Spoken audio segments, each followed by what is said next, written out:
What is going on, Headliner Nation? Jake Fantasy Headliners. Hopefully everybody's doing well out there. Welcome to Week 10 Fantasy Football, and we're talking about our top 30 running backs here for Week 10. Who are we going to put into our lineups this week? Before we get into the list, just a quick reminder. If you're looking for more detailed information on these players, that can be found in our Start-Sit episodes, not just the rankings. These are the quick and dirty top 30 to try to help you set your lineups here this week. Also, just a reminder, it's Friday. The Thursday night game is over. So don't be asking me where Melvin Gordon and Josh Jacobs are going to be because they've already played. These are for the weekend games. I want to make sure I threw that in there. But now, let's get into the top 30 here for Week 10.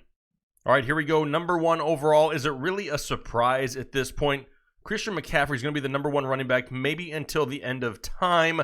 The guy is absolutely killing it with volume and production. Going to be number 1 again this week.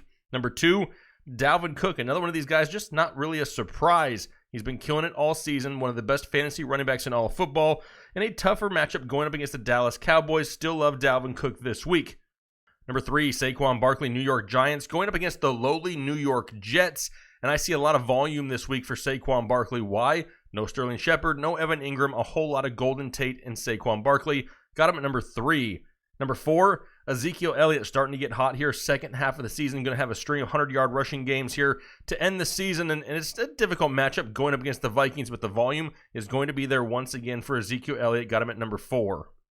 Number 5, Aaron Jones, Green Bay Packers, going up against the Carolina Panthers, who have no interest in playing run defense here in 2019. Looking for a bounce-back week from Aaron Jones. Got him at number 5. Number 6, Alvin Kamara coming back from his injury, back at practice, fully participating, which is great news. However, first game back would not surprise me if they still sprinkle in Latavius Murray here or there and not overwork Kamara in his first week back. Still a solid floor with Drew Brees under center. Got Kamara number 6. Number 7 is going to be Derrick Henry, another one of these guys, going to get you close to 20 carries on a weekly basis as a matchup going up against the Kansas City Chiefs, which are a lot easier to run on than throw on. With the volume and the touchdown upside, Derrick Henry going to be at number 7. Number 8, going to have Nick Chubb here against the Buffalo Bills. A lot of people worried that Kareem Hunt's going to come back and just take away all the work. No, Kareem Hunt may have a role in this offense, but the only reason the Browns have moved the ball down the field at all in 2019 is because of Nick Chubb. The guy is still going to go out there, get the majority of touches, and has a very high ceiling on a weekly basis. Nick Chubb right now running back 8. Number 9, Marlin Mack, hasn't put up any huge numbers here as of late, but he's very consistent, has a safer floor for you. Plus, he's playing against the Miami Dolphins. Get him in your lineups right now, Marlon Mack, number 9. Number 10, Le'Veon Bell as of right now, and we're still watching this situation to make sure that he's actually going to be a full go here by the end of the week and playing. All signs are pointing towards him being out there for Week 10. Something to pay attention to, though, because it's a great matchup going up against the New York Giants. Number 11, Mark Ingram, Baltimore Ravens. Baltimore's playing with a lot of confidence right now, and they get a great matchup going up against the Cincinnati Bengals run defense, which is absolutely horrendous. Mark Ingram got him right here, running back 11. Number 12, Chris Carson, Seattle Seahawks. Proved last week that it didn't matter how tough the matchup was, he can still produce solid numbers. Going up against San Francisco is no easy task, but still have him right there in the top 12 at running back 12. 13, David Montgomery, Chicago Bears, proven that he's starting to get a little bit more consistent touches on a weekly basis over the past few weeks. Has a great matchup with the Detroit Lions, got him at running back 13. Number 14, Tevin Coleman, San Francisco 49ers. There's a decent chance that San Francisco gets back both starting offensive linemen, Joe Staley and Mike McGlinchey, as well as Kyle Juszczyk, their fullback. That is going to absolutely work wonders for this running game. Could really boost the stock of Tevin Coleman. Going up against Seattle this week, Monday Night Football, got him at running back 14.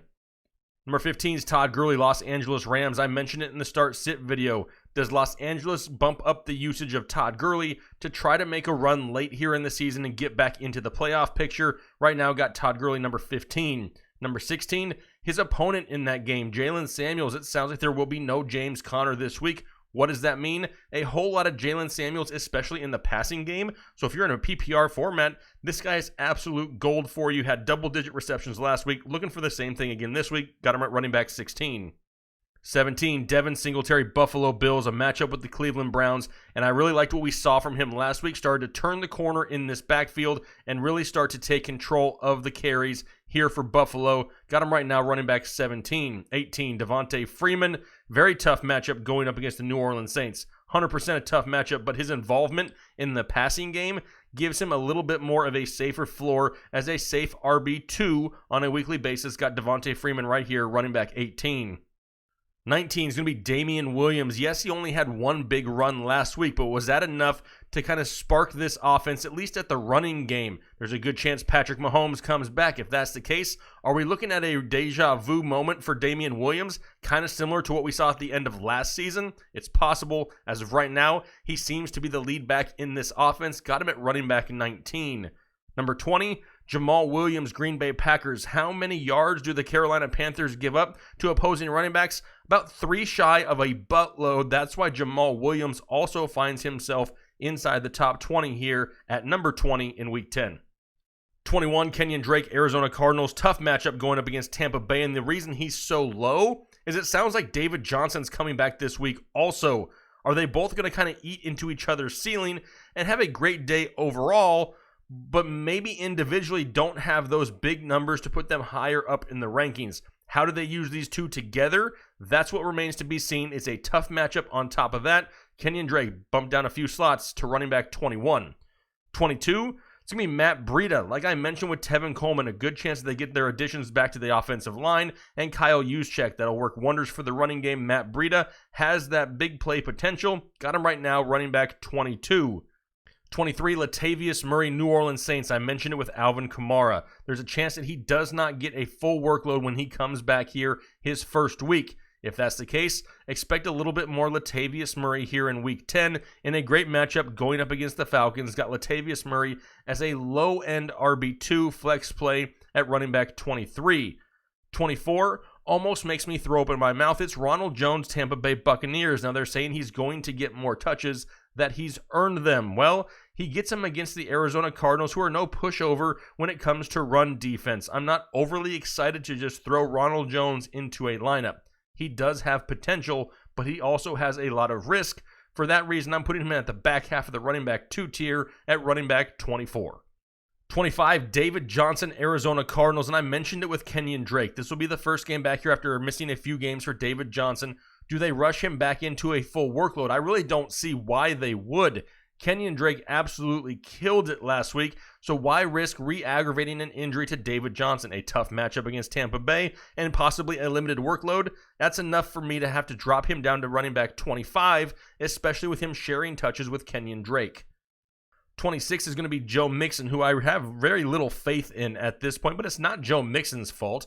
It's the offense of the Cincinnati Bengals going up against a Baltimore Ravens defense right now who has a lot of confidence. Joe Mixon has a horrible offensive line, a rookie quarterback under center, and hasn't produced huge numbers in back-to-back weeks all season long. Right now, Joe Mixon sitting at 26. 28 is going to be Kalen Ballage, Miami Dolphins, and this may be one of the worst starting running backs in the league, and he's got a tough matchup going up against the Indianapolis Colts. Now, if you're absolutely desperate or in super deep leagues, you may not have a choice, but if you do, I'm really not focused on starting Kalen Ballage here this week in Week 10. Got him all the way down at running back 28. 29 is going to be Gus Edwards, Baltimore Ravens. I talked about the easier matchup going up against the Cincinnati Bengals. Now, Gus Edwards doesn't see a lot of volume, but if the Baltimore Ravens can get a lead early, we may see more Gus Edwards second half, and he could end up sweeping up all those garbage points. Got him down at running back 29. For running back 30, J.D. Mckissick of the Detroit Lions. As of right now, this isn't really a backfield that's going to produce solid numbers every single week, but J.D. Mckissick in the passing game with that PPR upside is the better back to have there in Detroit. Right now, got him at running back 30. All right, those are my top 30 running backs here, Week 10 fantasy football. Let me know what you think down below. Obviously, we're going to disagree a little bit. That's the purpose of these shows. If we always agreed, nobody would want to watch, but let me know down below. Maybe you see something a little bit differently, and that's fine. Maybe you would move somebody somewhere else. Cool. Tell me where you would move them and who you would bump out of the way, though. We can't fit 50 people in a top 30. It just doesn't work. There's always going to be somebody left out. So make sure you're including that information down below of what you think and how you see Week 10 going. Really appreciate the support. Good luck this week, and everybody have a great rest of your week. We'll talk to you later.